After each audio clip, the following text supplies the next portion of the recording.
Howdy from Texas A&M. Boots are a lot more than just leather. They're a lot more than just footwear. And they're a lot more than just a status symbol. You don't really walk in boots, you strut in boots. I think there's something emotional about barbecue. Nobody stands in line for Tex-Mex or chicken fried steak. They do for barbecue. Students that graduate from here are getting jobs at the best companies in the world straight out of school. That's pretty special. Welcome to campus. Welcome to Texas A&M Today. Howdy, I'm your host Chelsea Reber at the brand new Aggie Park on the campus of Texas A&M University. Filling 20 acres next to Kyle Field, the park is a gift from the Association of Former Students. Envisioned as an outdoor MSC, the park includes a lake, an amphitheater, and an ice cream shop, all to bring the Aggie network together. As we wrap up our season, we check in with the Corps of Cadets and learn why boot donations are an important part of keeping senior traditions alive.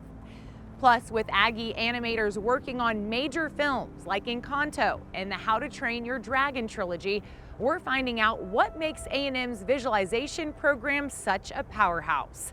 We'll also explain the science behind a 7-story physics experiment that draws a lot of attention.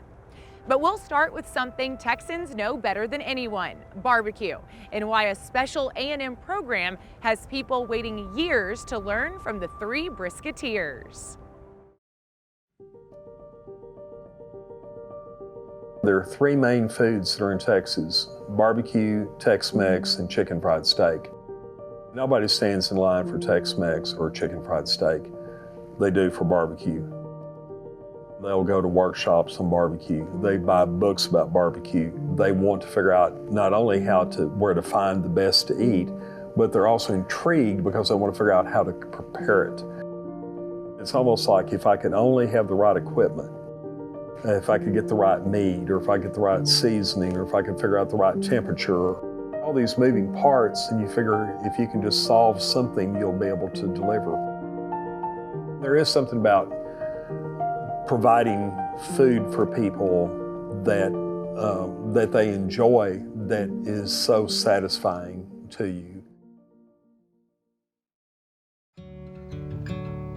We've done BBQ Summer Camp. We started the brisket program at Camp Brisket, and somewhere in here, somebody named us the 3 Brisketeers. We've been involved with each other since the 80s. I think we're at the point in our career where this is just fun. BBQ Summer Camp was really our first effort to do something for the public. There's not many people that know all these cuts and know the variation in them and what might work and what might not, and how you have to treat this one different. Those you can put on the grill, these you can't, all that kind of stuff. We have tried to root this in the science behind it. That's what makes us a little different from some other places.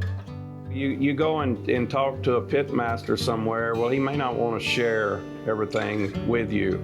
And here at the university, you know, we feel like that we can share the knowledge that we've gained through this and not be trying to hide trade secrets or something like that.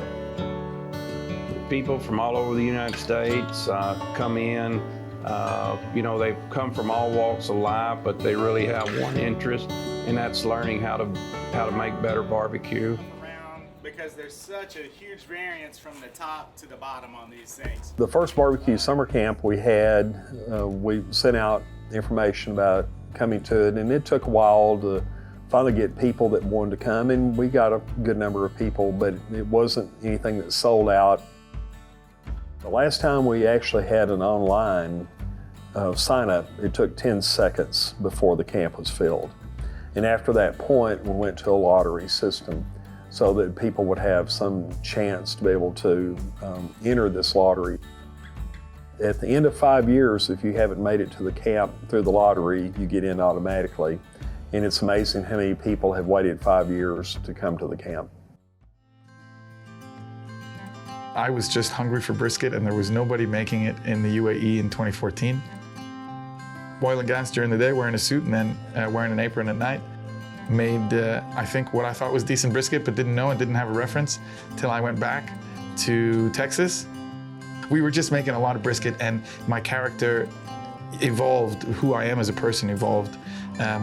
When I just got more into the hospitality side of things, meeting people, introducing what we were doing with barbecue and culture and how it connected people. I'm hoping to take away some tips and tricks that we didn't know on the science and the process part of things, the equipment side of things, and seeing if we can't translate some of these skills into the palate and the ingredients that exist abroad that don't exist here.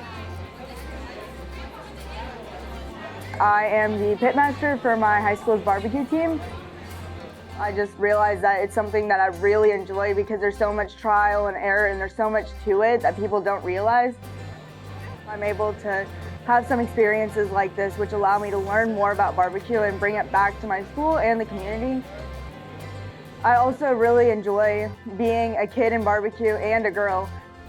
I'm more of a minority, but I have a lot of fun with bringing a new aspect to the industry and also having more young people come into the barbecue world.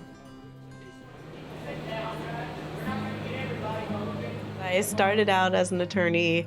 I never did anything culinary, and it wasn't until the birth of my son when I'm on maternity leave that, I actually had time to stop and really reevaluate who I was as a person.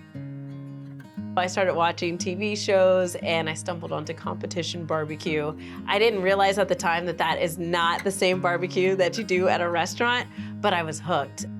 I realized that this barbecue community really is based on love, and that barbecue is a welcome mat and is supposed to bring people together. You're taught very superficially, like, oh, cut against the grain. But here I'm learning the why. I'm understanding the actual animal that I'm working on, the animal that I'm cooking, and why the things I do will work or they won't work. And that's something that's really important. And you need a meat scientist to tell you that, because you're not just gonna get that on your own. I've spent hours scouring the internet to find out, and I came here and I got it in 3 minutes. And the brisket that I'm about to go to North Dakota, I'm using the advice that I was given here. It's been an awesome experience, it's been an awesome run, and it's opened just so many doors and given us opportunities to do things that, people might have never known anything about meat science.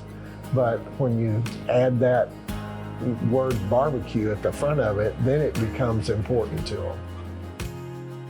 I feel like we represent Texas A&M, and the thing that's bringing people together is the barbecue. And then they actually get to see what we're capable of doing here at A&M, how we're able to take some of the research and share that with them as they're making better product. I think that's one of the great things we have, that we love helping people, we love educating people, we love hosting people, and we love hosting them regardless of where they went to school. We're glad to have people that come from all these different universities, all these different states, as well as international. And I think it gives us an opportunity to share some of our experiences. And part of what makes Texas A&M so special is treating people with a lot of hospitality.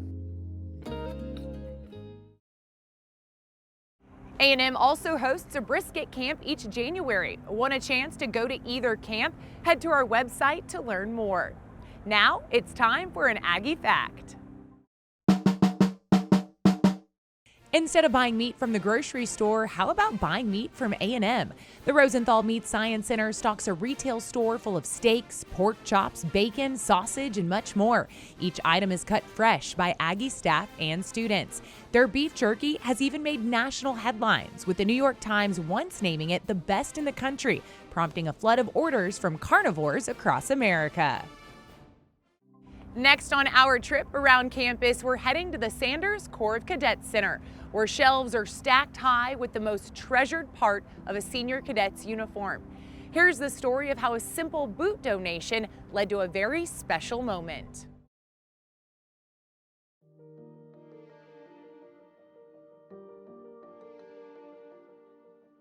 It wasn't something that I started thinking about until I had to, which is my junior year. I think the thing that you usually do is you go to Holics and you get your pair of fresh made boots, just perfect for you, all sized and everything. You have to do all these deposits and all that stuff. And I had heard about the Aggie boot loan program, and so I already knew that I wanted to do that. I went down to the core center just to get them sized, and then there was just a whole room of just boots from all different sizes, colors and all. It was a really cool experience to kind of see that so many people donated their boots so that people like me could have boots. I think it wasn't until I had them that I realized, yeah, they're kind of a big deal. Good, good.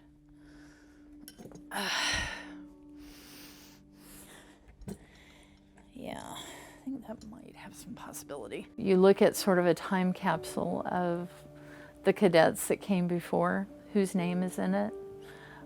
That might not even be the donor. It may be somebody that was ahead of them, where they've bought them from them and they've carried that on.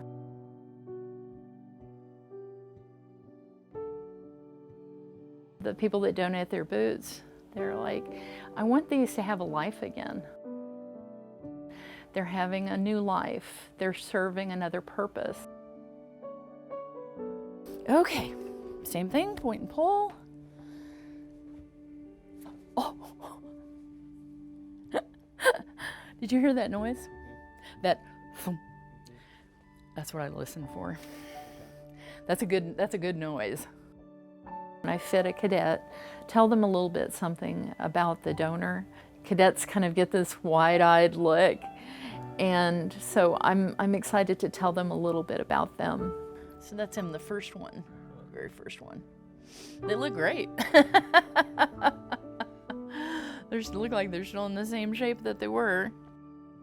For me, my boots were sitting in my office on a shelf along with some of my other memorabilia, and people would come in and ask me about them.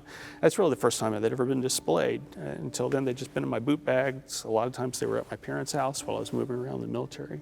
I loved the idea that the boots were going to be able to be used by somebody. You know, that'd been the hope in donating them. When I got them, Lisa told me, oh, they actually belong to a professor who teaches here. And it wasn't until I got back to my dorm that I was like, wait a second, I think I'm taking his class right now. I was really jazzed. To me, it was the perfect way for my boots to be used.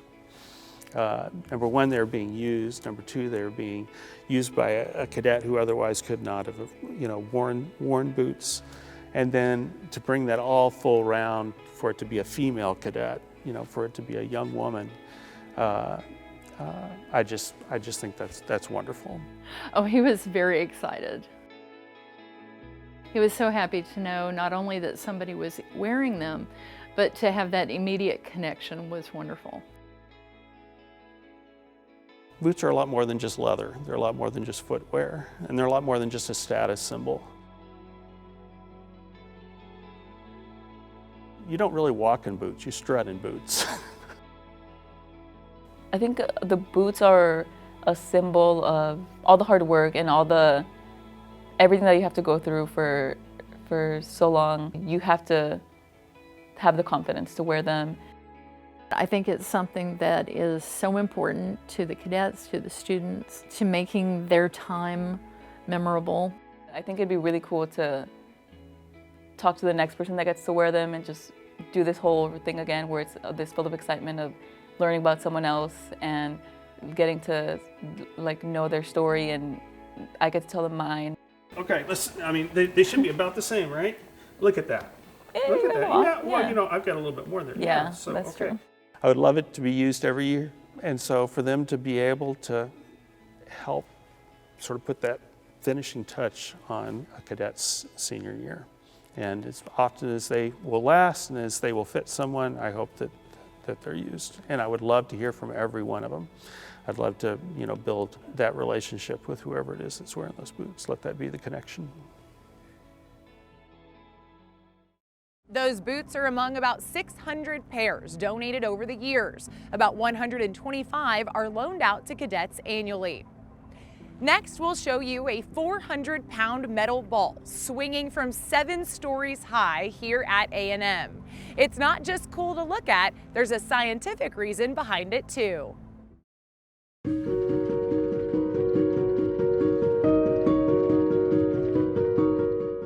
Step inside the physics complex on the edge of main campus and you'll find an homage to some of the most influential physicists in history.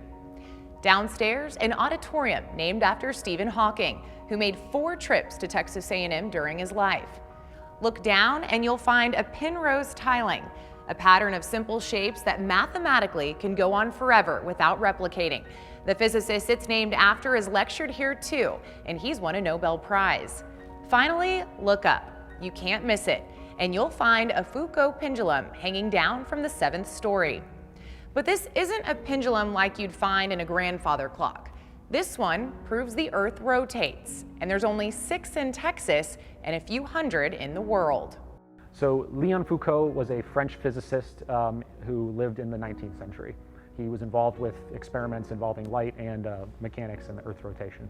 We all want to know about nature. We all want to understand and be able to explain why we observe the natural phenomena around us. And so this experiment is explicitly proving that the Earth rotates.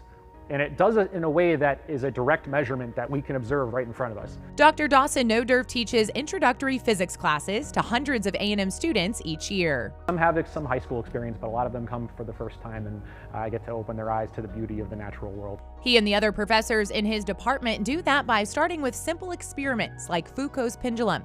I asked him to explain how it works and what it means. So at the top of this building is the most important part. If you think about any pendulum, like say in your grandfather clock, that clock's pendulum can only go back and forth in one direction. But this pendulum has a free joint, so it can rotate and move in any way. So how does this prove that the Earth rotates? That's the main question. So let's think about this kind of pendulum being, say, at the North Pole. Once released, it will move back and forth in one line and never change. But over time, the Earth, and us with it, rotate underneath the pendulum. So if we sat and watched, it would look like the pendulum is changing the way that it moves, but it's really not. It's us moving. From our perspective, the pendulum would seem to make a full rotation in 24 hours. Now though, let's go down to the equator. No matter what direction we start the pendulum in, it won't appear to rotate at all. It's rotating with the Earth in the same direction. Here in Texas, we're in between the poles and the equator, so the pendulum will appear to rotate. But how long will it take for a full rotation here on campus? Remember, at the North Pole, it takes 24 hours. The math tells us our pendulum should take 47 hours, 7 minutes, and 11 seconds to make a complete rotation, and it does. The only way you can explain that is by understanding the Earth is rotating. It's just one of the many ways that the A&M Physics Department showcases basic experiments to the public. We really care about outreach, and it's all based on a passion for this department to give back to the community. Our easily biggest event is our annual Physics and Engineering Festival. We get people from all different walks of life and backgrounds, and we give them a chance to really interact with physics in a tangible way. And the only way I can explain it is that physics and science is something that everyone can enjoy, and getting the chance to observe it and understand it resonates with anyone. There's a small mechanism at the top that keeps the pendulum running 24/7, even when the building is closed. For our last story of the season, we're headed to the movies. Have you watched an animated film lately? There's a good chance at least one Aggie worked on it. Our visualization program is routinely considered one of the best in the nation, and we set out to learn why it's central to the future of the arts at A&M. The Oscar goes to The Incredible, Frozen, Zootopia, Toy Story 4, Encanto! My first job was to make sure that the skin on the lions and the monkeys and the zebras in Jumanji looked like it was real skin in terms of how it moved. Seeing the credits roll and saying, hey, that's my name rolling across the screen, and it was pretty exciting. Then on to Star Wars Episode 1 and was on that for a long time. I've done How to Train Your Dragon 2, How to Train Your Dragon 3, Kung Fu Panda 2, Madagascar 2, Over the Hedge. Kipo and the Age of the Wonder Beast, which is on Netflix, Boss Baby Back in Business, as well as the epic tales of Captain Underpants. I wouldn't be in the industry without Viz, like without a doubt. Everything about Texas A&M, the theory I learned 25 years ago, I still use today. Tools come and go, companies get bought and sold, but the theory that I was taught never goes away. And that's a lot of what we're trying to help these kids see, is that what they've learned is worth a lot. They just have to learn how to put it into practice.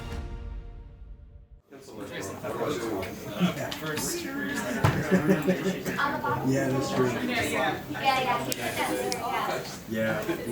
Visualization began at A&M as a Master of Science in Visualization Sciences program. 1989, 1990, around that time. The Department of Visualization was created formally to begin in 2008. About a dozen faculty, 5 staff, and 65-ish students. In 2020, we were about 40 faculty and about 450 students. Visualization here has really benefited from the success of our former students. What happens is our former students go off, they'll go to a big name studio, they'll work on a big name project, and that catches people's attention. Pixar, DreamWorks, Disney Animation, Blue Sky Studios started coming to A&M and saying, hey, we're finding these technical directors, technical artists that we can't find anywhere else to the same quality and level and scope as we can at Texas A&M. They could come here and find the students that walk both sides of it. They understand how to put together a good image aesthetically, and they understand how to do the technology, move the technology, create the technology to make that happen. Yeah, for some of my candles that works pretty well. If we were doing like a big fire, then we'd have to render the VDB and the VDB. We're doing a summer industry course. It's a really unique program. In fact, I'm not sure there's anything like it anywhere else in the United States. Right when he turns his head right there. Every year, the Viz Lab partners with a different company, and we send out mentors. We're from DreamWorks. It's really a lot of applying theory that they learn in school into practice. It's a bit of apprenticeship. It's everything we do at DreamWorks Animation. We push them to do professional quality work the same way we would. And it's a lot of fun.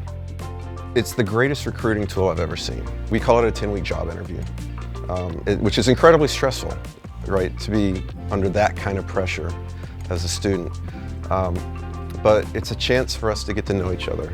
We know that if we make a job offer, we've got a really good chance of landing that candidate, because they already know that they'll be successful in our environment. The students that graduate from here are getting jobs at the best companies in the world straight out of school. That's pretty special. I kind of want to use that for like a poster or something at some point. It's a lot of work though, and you have to be very passionate about it. Because it is a lot like the major leagues. It's the best of the best, and the best of the best work really, really hard.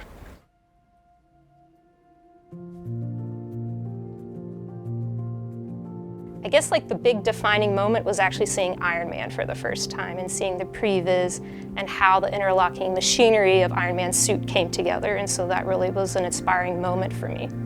I got an internship after completing my first semester of my MFA, and then came back, did the summer industry course here when we had Pixar animation. Then I got my production assistant position and worked at DreamWorks for 2 years. A lot of that was thanks to the skills I learned here at Texas A&M. I learned a lot of different skills, whether they were technical skills with learning different software, but probably the most important is just personal skills. So like working with other students, working in a team environment, also learning how to manage my time very effectively. Diversity in the school is really important too, and so learning to interact with people with all different cultures, but also different ideas that come from different students, and is going to be a really exciting change moving forward. The MGT report came out, and the Path Forward response that said, we want to take visualization as a university, and we want to build around the strength that visualization has to create this new school. The School of Performance, Visualization, and Fine Arts. Let's bring in performance studies and bring in dance. Let's create connections to music activities and build out the visual and performing arts at A&M. The fine arts are here and have been here at A&M in those forms, But now we have a chance to augment them and to bring them together collectively and do more with them, and importantly, provide more opportunities for students. Somewhere between year 1 and year 6, we're constructing these facilities, the Visual and Performing Arts Center, and we're going to have a place where everyone comes together. The term we used was once in a career opportunity. So when do you ever get to build a new school? It really just doesn't happen for most people, and we're in a position to do it. And so the pressure is on to do it right, but also to recognize the good fortune of being in that place right now and to take advantage of it and think through it thoughtfully so that we do it well.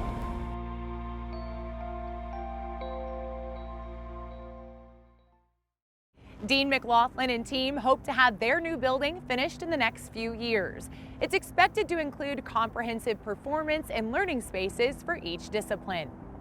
Next, I caught up with a Texas A&M difference maker for a one-on-one conversation. Today, that's physics professor Dr. Tatiana Yurahimova. She's long been a campus favorite, but now the world knows about her too, thanks to dozens of viral TikTok videos. The fun, simple physics demonstrations have been watched more than 200 million times. What is the mission behind things like the Physics Festival and your popular physics shows? The mission of the festival and these videos and the physics shows is bringing physics to thousands, and now with our success on social media, to millions of people in fun, entertaining way. And it's easy to engage with people when you share with them your favorite physics toy, your favorite demonstration. But the festival has equally important mission of providing a superb education to our Texas A&M students. The best way to understand something is to explain it. And we build teams of Texas A&M students who present our hands-on demonstrations at the Physics Festival. Tell me how the idea to even post on TikTok came about. Oh, that's an interesting story. So this success on TikTok is success of our departmental marketing team, no doubt about that. So how did it start? We had a really talented science communicator, lab manager Jeffrey Franceschi, who suggested to explore TikTok. And for us, it seemed like a risky move for academic department to use TikTok. It didn't sound right. So our web and communication designer, Ryan Carmichael, made a decision to take this risk and started posting these videos. And Ryan Carmichael and his student workers are behind the camera. They are filming, editing, posting. So Ryan Carmichael manages to keep generating these videos that are watched by millions of people. Has the fame changed your life in any way? Of course it did. So I'm here because of this fame. You invited me here. Sure. But you know what? When these first videos went viral, the best thing about it for me was that so many of my former students contacted me. And your former students are always your extended family. They leave, but they still are with you. And they were proud of our program, of the success of our program that they helped to build. They were proud of the education that they got here, and this is priceless. Well, thank you so much for the time today. Oh, thank you for inviting me. You can watch an extended version of this interview, plus a bonus science experiment on our website. It's been our pleasure to bring you 6 episodes of stories from across campus. We hope you enjoyed it as much as we did. Gig 'em.